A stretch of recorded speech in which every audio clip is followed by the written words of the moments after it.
Tradisi perang di Pulau Sumba yang paling ditunggu.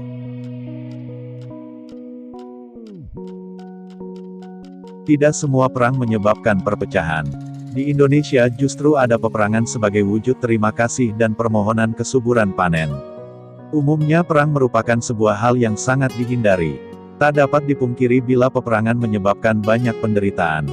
Tetapi ada beberapa perang di Indonesia yang justru ditunggu-tunggu dan rutin digelar, Pasola misalnya. Tenang, Pasola bukan seperti perang pada umumnya. Perang Pasola merupakan sebuah ritual adat yang selalu diadakan setiap tahunnya di Indonesia Timur, tepatnya di Sumba Barat dan Sumba Barat Daya Nusa Tenggara Timur.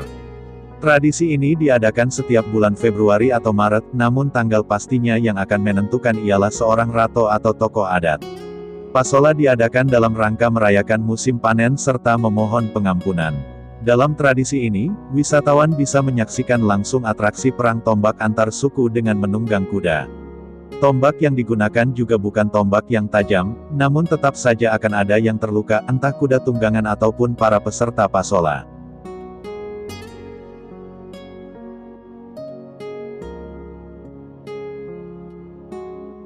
Kisah percintaan tragis asal mula Pasola. Tradisi ini tidak lepas dari kisah seorang janda cantik bernama Rabu Kaba di kampung Waiwuang. Ia adalah janda dari almarhum Umbu Dulla, dan kemudian mempunyai suami bernama Umbu Amauhu, salah satu pemimpin kampung itu. Kemudian Umbu Amauhu pergi mengembara dengan dua pemimpin lainnya yaitu Ngongo Tau Masusu dan Bayang Amauhu. Karena tak kunjung kembali, tiga pemimpin tersebut dianggap telah meninggal. Pada masa itu Rabu Kaba terpikat oleh pria lain dari kampung Kodi, Tedagai Parona. Namun cinta mereka tak direstui oleh keluarga sehingga mereka memutuskan untuk kawin lari.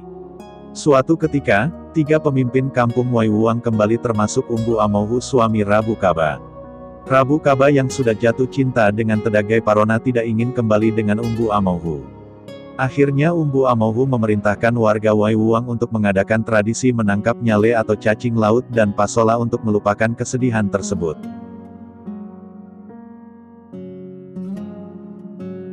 Rangkaian proses upacara adat Pasola. Sebelum pelaksanaan ritual Pasola, masyarakat Sumba Barat melakukan tradisi nyale terlebih dahulu. Pada tradisi ini, masyarakat memancing cacing laut di tepi pantai. Tradisi ini dilakukan saat bulan purnama berlangsung. Tanpa mendapatkan nyale, Pasola tidak dapat diberlangsungkan. Pasola diadakan di tanah lapang yang sangat luas. Perang antar suku ini biasanya melibatkan 50-100 peserta. Masing-masing peserta menunggang kuda sambil membawa tombak bambu berukuran 1,5 meter. Tombak kayu yang digunakan memang tidak tajam, namun tetap saja bisa menyebabkan korban jiwa. Mereka akan beradu di atas kuda yang dipacu kencang sambil mengayunkan tombak masing-masing hingga lawan terjatuh.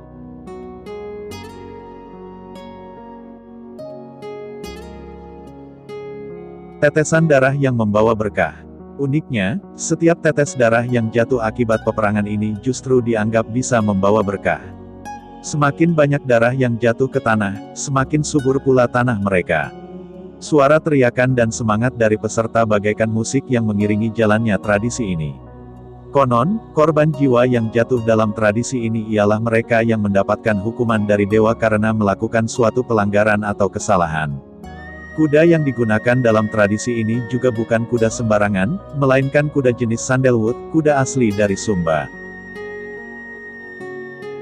Gagahnya kuda para peserta tradisi Pasola. Kuda sandalwood atau kuda sandal merupakan kuda pacu asli dari Indonesia yang dikembangkan di Pulau Sumba. Kuda sandal ini mempunyai postur yang cenderung lebih rendah dibandingkan kuda ras Amerika dan Australia. Konon kuda ini hasil persilangan dari kuda Arab dengan kuda poni lokal. Sandalwood biasa digunakan untuk kuda tarik, kuda tunggang, bahkan kuda pacuan. Nama sandalwood sendiri diambil dari pohon cendana yang dulu banyak berkembang di Pulau Sumba dan menjadi komoditi utama pulau ini. Keistimewaan dari kuda ini terletak pada kecepatan dan daya tahannya, sehingga menjadikan kuda sandalwood atau sandal menjadi salah satu kuda poni terbaik di Indonesia.